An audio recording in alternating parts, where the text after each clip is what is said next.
Belum ada. Kesulitan untuk memperoleh printer drivernya.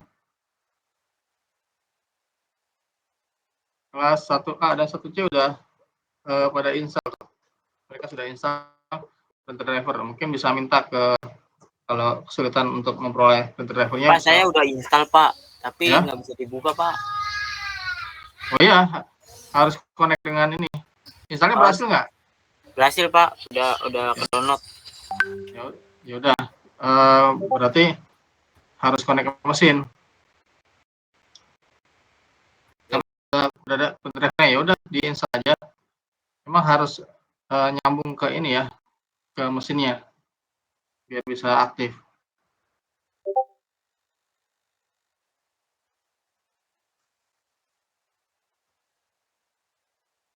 Baru satu kelompok yang lain gimana?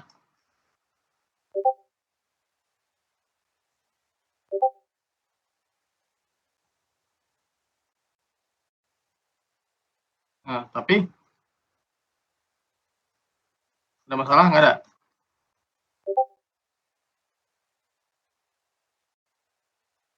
Oh bisa. Oh iya ya. Nunggu itu aja, nunggu apa namanya? Bikin saya rusak Pak, filenya. Kenapa? Pikiran saya rusak. Oh, harus nyambung dengan mesinnya. Ya, mudah-mudahan pekan depan ya, mudah-mudahan bisa offline kita bisa praktik.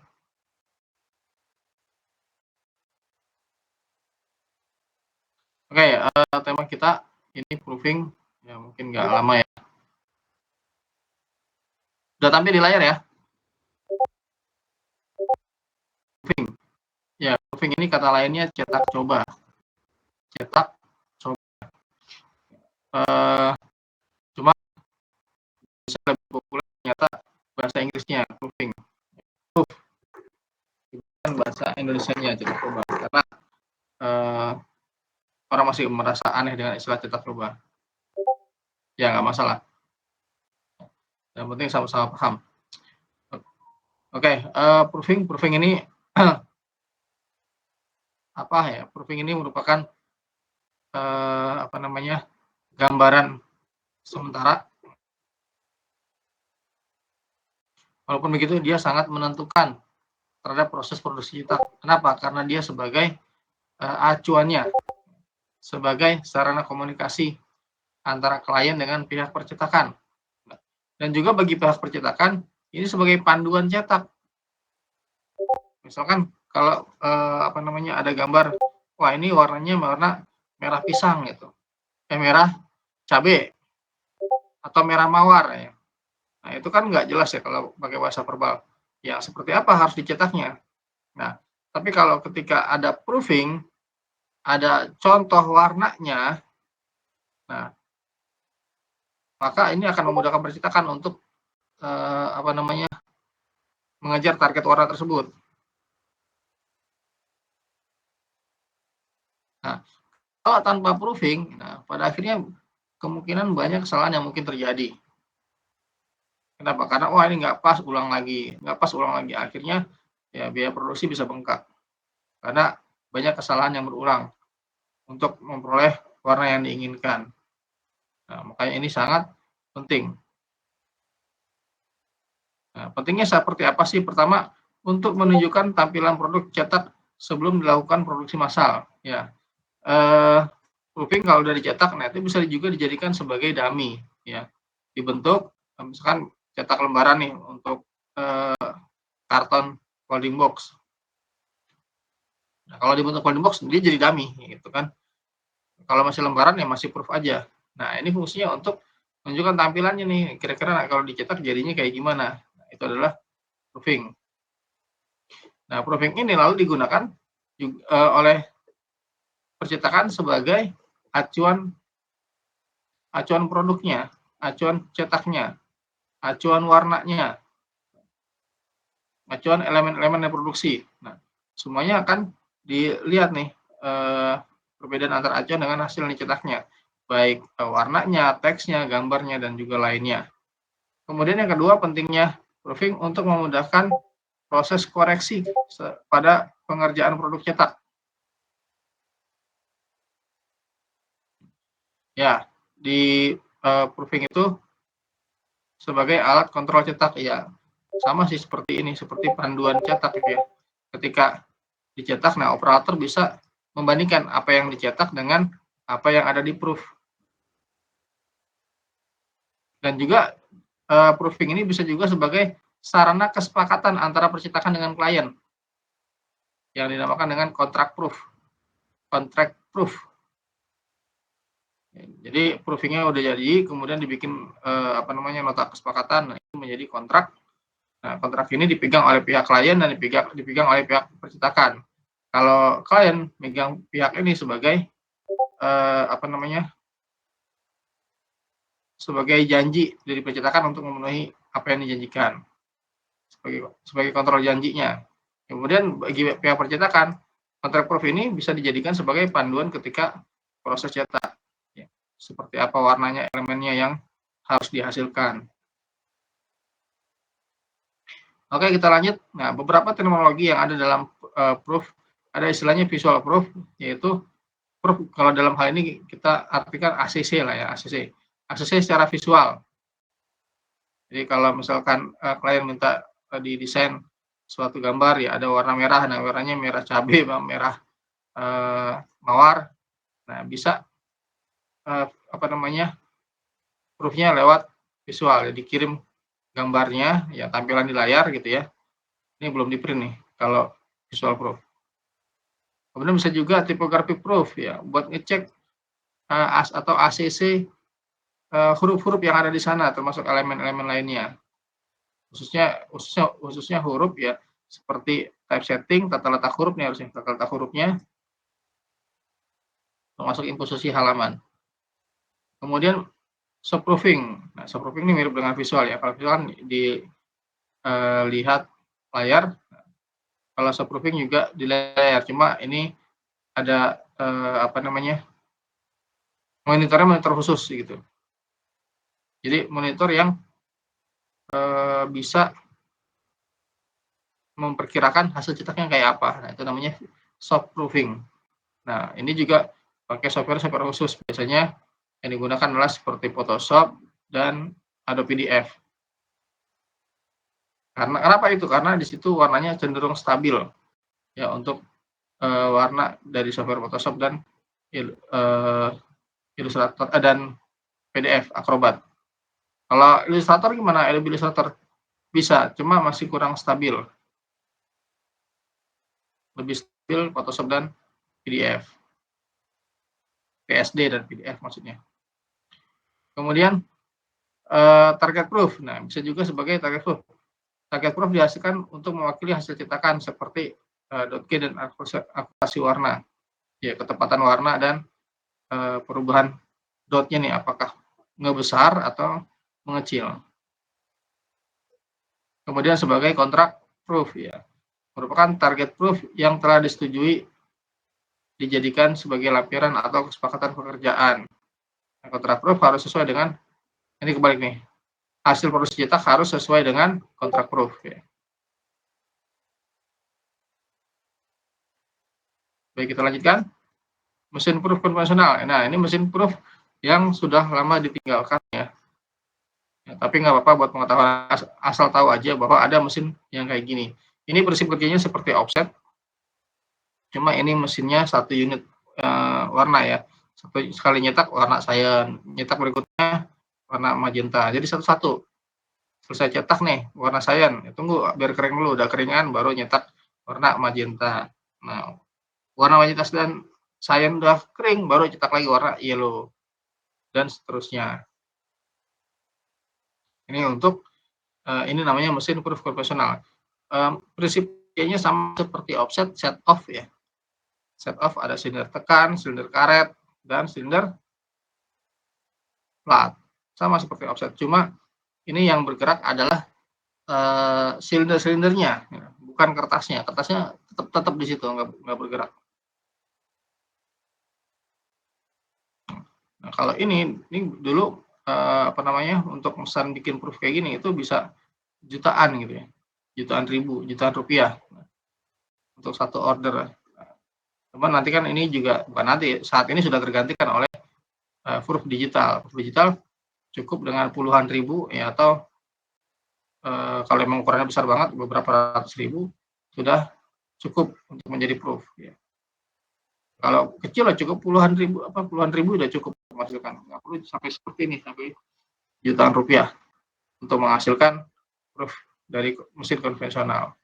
Dan sekarang seperti memang sudah tidak ada lagi ya, cukup tahu aja bahwa ada mesin yang kayak gini ya, 10-20 tahun yang lalu. Oke, kita lanjutkan lagi, nanti bisa dibaca-baca. Nah, ini ada jenis-jenisnya, ada glider proof, ada imposition, color proof.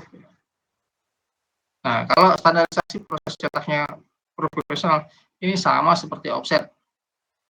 Proses cetakan sesuai mendekati benar dengan contoh maupun menurut lo gimana? Soalnya gue pengen selesaiin ini naskah hari ini, makalahnya kalau bisa mah. Nah, ini yang perbedaan di profesional. Nah, ini mau buat cetak massal, gue udah nyari-nyari jangan cetak profesional, ini kertasnya harus sama. Makalah itu yang pertama kalau nyetak pakai art karton ya, di massal, kemudian di proof juga pakai art karton. Nah, mereknya juga harus sama. Tipe kertasnya sama, mereknya juga sama. Begitu juga jenis tintanya harus sama yang digunakan. Kalau kita massal nanti rencananya mau pakai Cimane Toka, maka bikin proofnya juga pakai Cimane Toka. Nah, jadi cetaknya harus sama ya, sama-sama.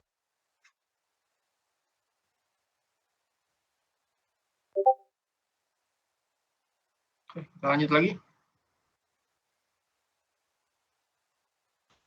Nah, mesin cetak ya kondisinya harus stabil ya, tidak ada gangguan, semua dalam kondisi standar.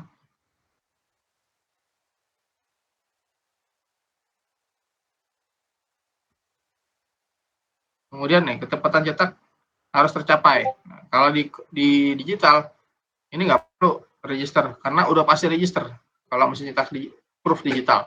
Kalau konvensional bisa aja nggak register, makanya banyak proses perulangan. Nah, ini juga yang menyebabkan biayanya relatif besar kalau pakai konvensional.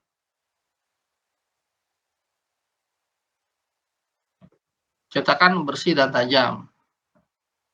Ya, karena memang prosesnya pelan sekali ini untuk menghasilkannya. Tapi digital pun malah hasilnya lebih bersih dan lebih tajam. Ya, sebersih-bersihnya mesin proof konvensional, tetap lebih bersih mesin proof digital. Nah, apa kelebihan dan kelemahan dari proof konvensional? Keunggulannya, minimalisir gangguan karena membutuhkan banyak sumber daya manusia. Ya, ini sekarang udah nggak zamannya lagi. Sekarang kalau mau menghindari pengangguran, yaitu dengan cara ya tingkatkan skill, berlatih skill ya. Karena semakin dunia kerja semakin spesifik dan juga membutuhkan orang-orang yang memiliki skill yang spesifik. Kemudian lebih aman dijadikan sebagai contact proof karena saat produksi juga menggunakan separasi warna. Ini kelebihannya, dinyetaknya karena satu-satu. Kemudian simulasi untuk hasil cetak sebenarnya lebih mendekati karena sama-sama menggunakan komponen cetak sama. Iya, untuk komponen cetaknya sama ya, tintanya kertasnya sama. Tapi kalau pakai proof digital itu jenis tinta dan kertasnya berbeda. Ya nggak bisa juga kalau pakai proof digital kita pakai kertas art karton, nggak bisa juga nyetak di situ. Harus pakai jenis kertas photo paper. Kekurangannya, nah ini dilakukan secara manual sehingga sulit dicapai standar. Ya, ini sangat tergantung oleh man behind the gun ya. Tergantung orang yang ada di balik mesin itu. Siapa yang menggunakan mesin itu? Sangat besar pengaruhnya operator. Kemudian memiliki permasalahan pada kerataan tinta pada seluruh bidang cetak. Nah, ya ini ya, yang dikhawatirkan di sini. Kalau di mesin digital itu udah pasti rata. Kami juga proses cetak mesin manual. Kemudian tidak adanya kestabilan warna. Ya, bisa jadi. Ya. Karena nyetaknya satu-satu. lembar 1 dan lembar kedua jarak waktunya bisa jauh. Nah, kalau jarak waktunya agak renggang, nah hasil cetaknya bisa jadi kurang stabil warnanya. Kurang efisien ya karena memerlukan faktor separasi, ya harus pakai separasi. Kalau digital kan nggak pakai separasi lagi. Cukup 1 lembar cukup. Kalau ini nanti hasilnya di banyak lembar, banyak lembaran.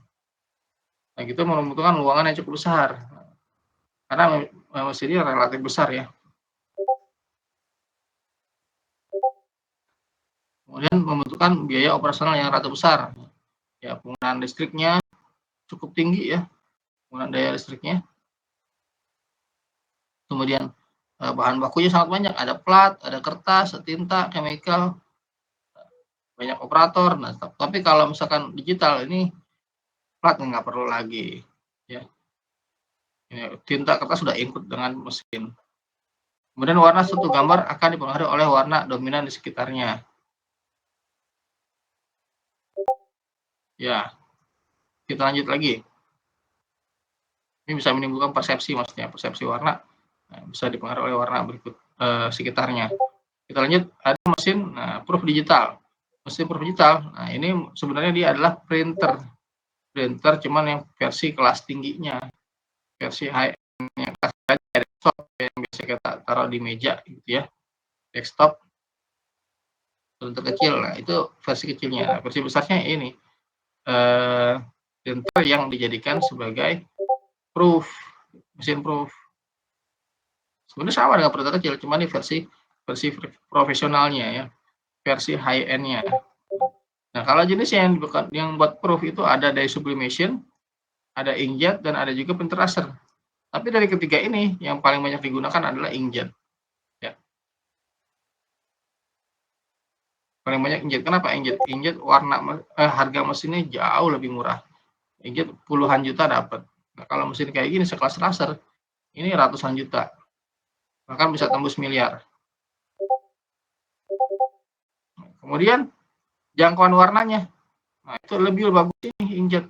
Jauh lebih luas jangkauan warnanya dibandingkan dengan printer laser dan dye sublimation. Nah, makanya inkjet juga lebih banyak digunakan sebagai mesin proof digital. Oke, kita lanjut.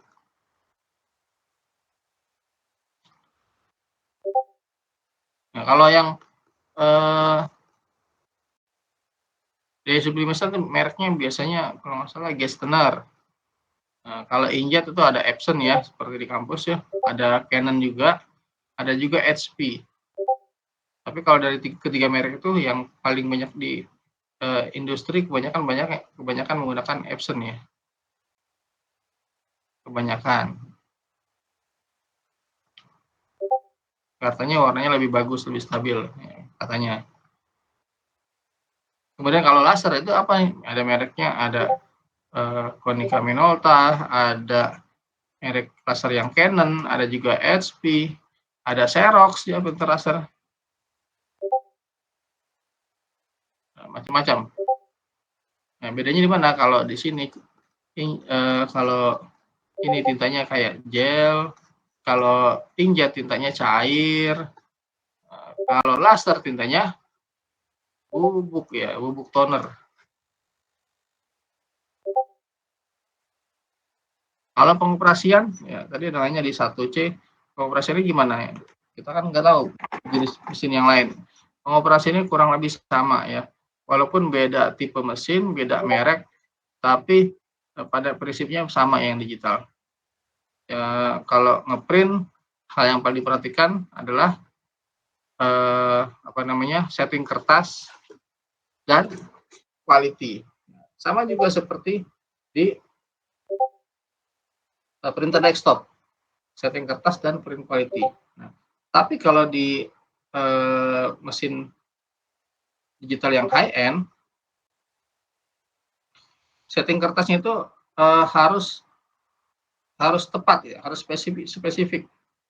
Nggak bisa kita ngeprint kertas angkatan pakai settingan kertas HVS. Kalau di desktop kan bisa, kita mau kertas apa aja kita print aja keluar. Tapi kalau di digital yang high end itu harus spesifik jenis kertasnya kertas apa, kemudian berapa gramaturnya. Nah, kenapa? Karena itu akan mempengaruhi tekanan dan apa namanya panasnya yang diberikan, gitu. Akan mempengaruhi tembakan terhadap tinta tersebut terhadap media cetak. Makanya harus spesifik jenis kertasnya apa, berapa gram. Sama mau merek apapun, ya tipe apapun sama. Kayak gitu. Harus memperhatikan kertas detail mungkin. Kemudian quality. Nah, quality ini terkait dengan warna umumnya. Warnanya pakai ICC profile apa, makanya harus paham ICC profile itu apaan.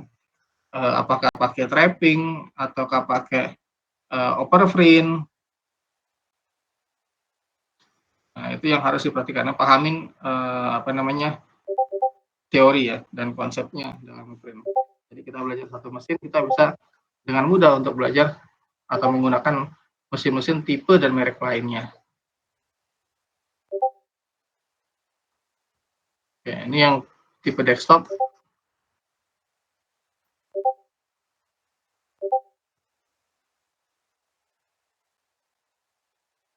Ya, subproofing ya ini biasanya digunakan adalah format PDF. Ya. Ada juga pakai Photoshop tapi lebih enak PDF. Kenapa? Kalau PDF dia sudah keseluruhan udah ada layoutnya. Kalau Photoshop biasanya kan file-file yang foto untuk sebagai subproofing. Tapi kalau PDF dia ada foto kan, ada ilustrasi, ada teks. Nah, makanya dia lebih menyeluruh. Dan yang kedua, kenapa PDF sebagai subproofing? Karena PDF sudah support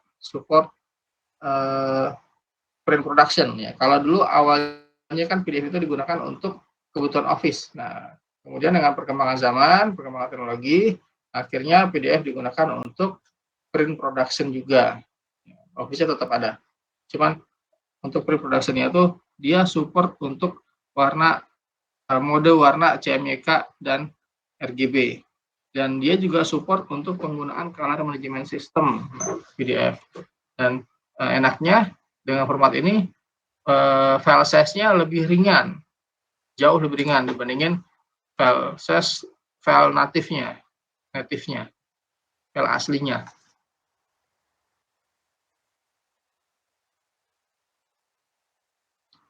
Kelebihan subproofing-nya memperoleh estimasi hasil yang lebih baik ya, dari printer ya, karena lebih cepat aja. Cuman nanti pada akhirnya ya, ujung-ujungnya kita tetap butuh juga hard proofing ya, yang proofing yang dalam bentuk lembaran cetak tetap perlu juga. Kalau ini kan buat sementara aja proofing.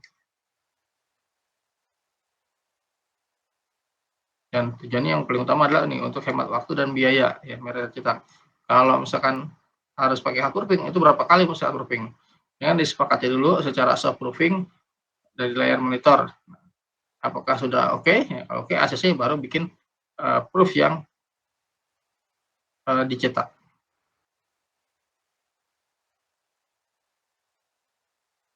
Nah, kalau dalam soft proofing hal yang dibutuhkan ya ada lampu datar, ini lampu yang khusus, ada filter warna, lapisan LCD. Nah, ini harus khusus monitornya untuk soft proofing.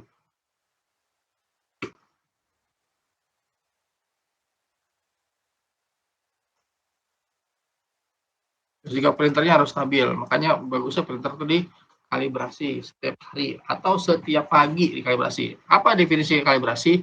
Kalibrasi adalah mengembalikan suatu mesin atau device atau peralatan ke kondisi standar, ya, ke kondisi pabriknya. Itu namanya kalibrasi. Yang memiliki ICC profile,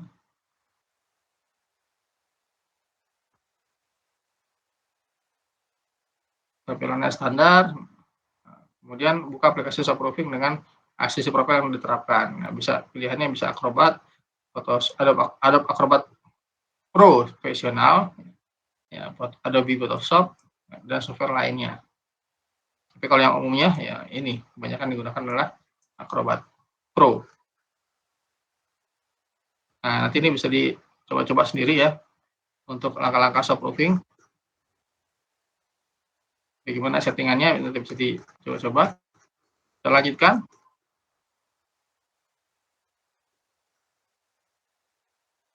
Source proofing dengan Adobe Photoshop. Nah, kalau buat Adobe Photoshop harus disepakati dulu ICC profile-nya mana yang dipakai. Apakah pakai yang standar yang udah dari Photoshop atau bikin sendiri ICC profile-nya.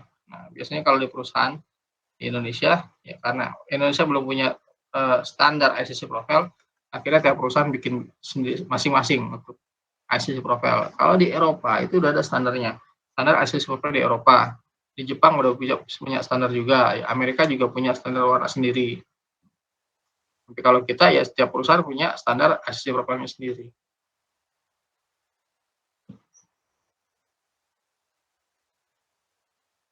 Nah, ada lagi hard proofing-nya. Hard proofing ini adalah proof yang udah dicetak atau udah di print. Pertama ada blueprint. Nah, ini benar-benar blue ya, warnanya blue, biru. Tapi ini udah ditinggalin ya, udah nggak ada lagi kayaknya pakai ini blueprint. Kemudian ada imposition proof ya. Ini buat ngecek hasil akhirnya ya. Imposisinya pas nggak nih, halaman 1 ketemu halaman berapa nih? Ketemu halaman 4 atau ketemu halaman 16? Nah, itu buat ngecek imposisinya.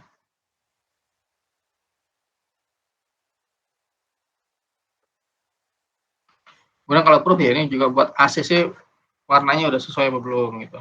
Ada screen proof ya, ini buat ACC ya di atas layar monitor. Sudah oke belum? Yang dilihat apa? Lihat ini sudut rasternya, namanya juga screen itu yang di sini, yang dimaksud di sini adalah raster ya. Apakah rasternya maunya bulat, lonjong atau elips, atau mau kotak? Nah, ini bisa diatur sebelum di print out.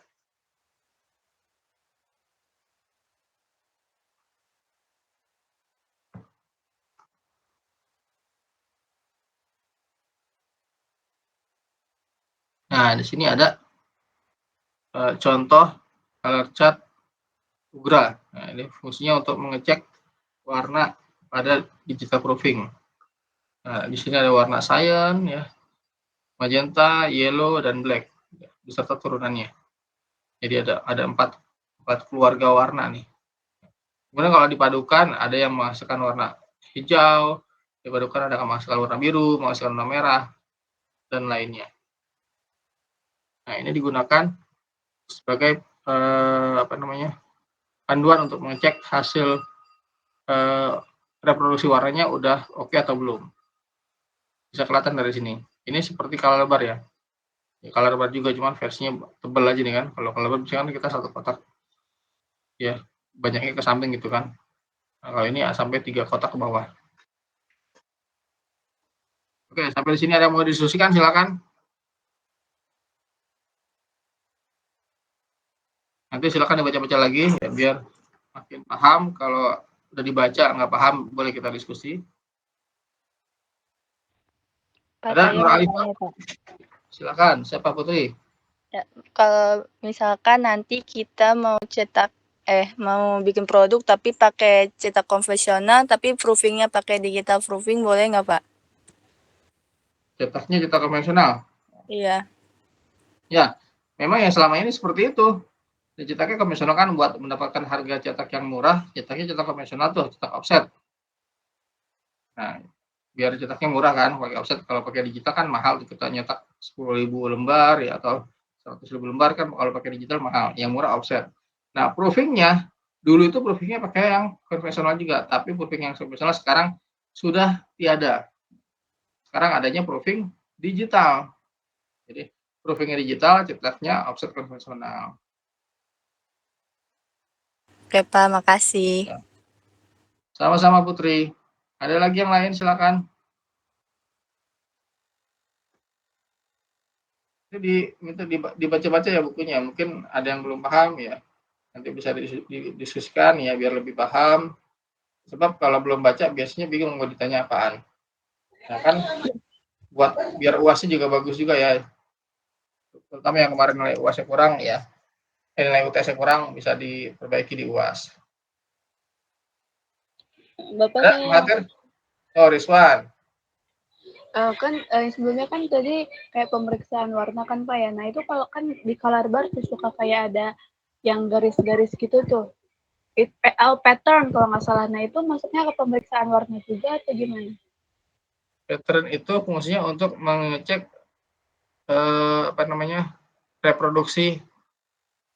reproduksinya udah oke belum, reproduksi raster maksudnya, screeningnya udah bagus apa belum. Kan kalau misalkan reproduksinya jelek tuh screeningnya jelek, biasanya tuh patternnya itu polanya itu nggak sesuai, nggak seperti seharusnya gitu ya. Jadi kalau yang pattern bukan untuk mengecek warna ya, kalau ngecek warna di color bar. Pattern itu untuk mengecek reproduksi tone itu apa, nada gambar atau nada dotnya, nada rasternya. Baik, Bapak, makasih. Sama-sama Reswan. Reswan apa Reswan? Rezi aja, Bapak. Ready, disingkat. Jadi malah Rezi, makin maskulin.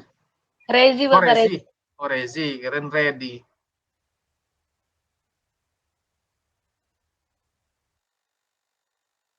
Ada lagi yang lain, Ilhan?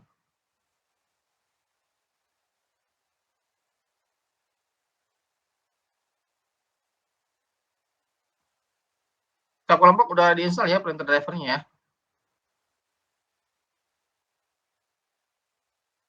Iya, Bapak. Sudah. Oke, bagus.